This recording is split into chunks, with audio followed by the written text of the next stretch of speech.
प्रधानमंत्री नरेंद्र मोदी की अध्यक्षता में प्रगति के तहत देश भर में चल रहे 50 पावर प्रोजेक्ट्स की समीक्षा की गई है, जिनमें कई परियोजनाएं उत्तर प्रदेश से संबंधित भी हैं। इन परियोजनाओं की कुल लागत लगभग 3 लाख करोड़ रुपए है। आइए दिखाते हैं आपको एक रिपोर्ट।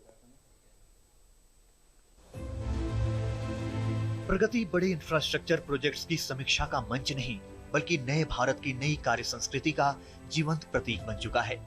प्रगति ने ये साबित किया है कि जब इंटेंट, टेक्नोलॉजी और अकाउंटेबिलिटी एक साथ काम करती हैं, तो परिणाम अपने आप सुनिश्चित हो जाते हैं। प्रधानमंत्री मोदी की अगुवाई में 50वीं समीक्षा बैठक में 53 बिजली प्रोजेक्ट्स की समीक्षा की गई। इनमें 27 ट्रांसमिशन प्रोजेक्ट्स, 14 तापीय परियोजनाएं, 9 जल विद्युत परियोजनाएं और 3 कोयला खदान परियोजनाएं शामिल हैं। इनमें से लगभग 3 लाख करोड़ की 43 परियोजनाएं जो विभिन्न कारणों से रुकी हुई थीं, अब चालू हो चुकी हैं। कुछ प्रमुख विद्युत परियोजनाओं में मध्य प्रदेश में Gadarwara super thermal power project, Chhattisgarh में Lara super thermal power project चरण 1, हिमाचल प्रदेश में पार्वती 2 जल विद्युत परियोजना, अरुणाचल प्रदेश में पारे और कामेंग एचईपी, उत्तराखंड में टिहरी पंप्ड स्टोरेज प्रोजेक्ट और खेतरी नरेला ट्रांसमिशन प्रोजेक्ट शामिल हैं। प्रगति केवल एक रिव्यू सिस्टम नहीं, बल्कि व्यापक गवर्नेंस रिफॉर्म है। प्रगति प्लेटफॉर्म पर कुल 237 बिजली क्षेत्र परियोजनाओं की विभिन्न स्तरों पर समीक्षा की गई। विभिन्न मंत्रालयों और विभागों के तहत कुल 382 परियोजनाओं की समीक्षा की गई है, जिनमें 53 विद्युत क्षेत्र परियोजनाएं शामिल हैं। Power grid corporation of India limited के सबसे ज्यादा प्रोजेक्ट्स की समीक्षा प्रगति योजना के तहत की गई। पीजीसीआईएल के 22 प्रोजेक्ट्स में से 20 चालू हो चुके हैं, जबकि 2 निर्माणाधीन हैं। जबकि एनटीपीसी की 16 प्रोजेक्ट्स की समीक्षा की गई है, जिनमें से 14 चालू हो चुके हैं और 2 निर्माणाधीन हैं। एनएचपीसी और एचडीसी दोनों के 4-4 प्रोजेक्ट्स की समीक्षा की गई है।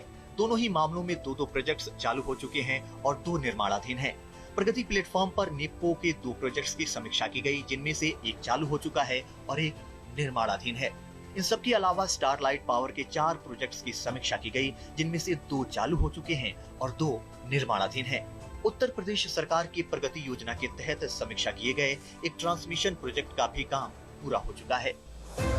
प्रगति के जरिए समय और लागत की बर्बादी रुकी, साथ ही केंद्र और राज्यों के बीच समन्वय के साथ स्पष्ट जवाबदेही सुनिश्चित हुई है। जम्मू कश्मीर में 61 परियोजनाएं प्रगति के अंतर्गत हैं, जिनमें से 15 परियोजनाएं विशेष रूप से जम्मू कश्मीर क्षेत्र से संबंधित हैं। इन परियोजनाओं की कुल लागत लगभग 1.12 लाख करोड़ रुपए है। इनमें प्रमुख रूप से कनेक्टिविटी से जुड़े बड़े प्रोजेक्ट्स और किश्तवाड़ क्षेत्र से संचालित हाइड्रो पावर परियोजनाएं शामिल हैं। इन सभी परियोजनाओं की मॉनिटरिंग जिला प्रशासन से लेकर मंडलीय प्रशासन और मुख्य सचिव स्तर तक समन्वय के साथ की जा रही है। इससे जम्मू कश्मीर के समग्र विकास को गति मिल रही है। इसमें देखें जो कनेक्टिविटी के काफ़ी प्रोजेक्ट्स आ रहे हैं, जैसे पीएमजीएसवाई के अंतर्गत आ रहे हैं और बड़े प्रोजेक्ट्स हैं। उसके अलावा हाइड्रो पावर प्रोजेक्ट्स हैं, वो भी किश्तवाड़ और वहाँ पे चल रहे हैं। उनको भी प्रगति में मॉनिटर किया जा रहा है, जिसको कि प्रॉपरली डिस्ट्रिक्ट एडमिनिस्ट्रेशन से लेकर के डिवीजन एडमिनिस्ट्रेशन से लेकर के चीफ सेक्रेटरी साहब की सदारत में भी वहाँ पर काम किया जा रहा है, जिससे कि मॉनिटरिंग होती है, जिससे काफ़ी अच्छे चल रहे हैं। प्रगति मॉडल राज्यों के लिए गेम चेंजर साबित हुआ है। देश की प्रमुख इंफ्रास्ट्रक्चर ग्रोथ इंजन के रूप में उभर चुके हैं। ये सिर्फ प्रगति प्लेटफॉर्म के जरिए ही संभव हो सका। प्रगति की निरंतर समीक्षा और समस्या समाधान की अहम भूमिका रही। Bureau report, DD news.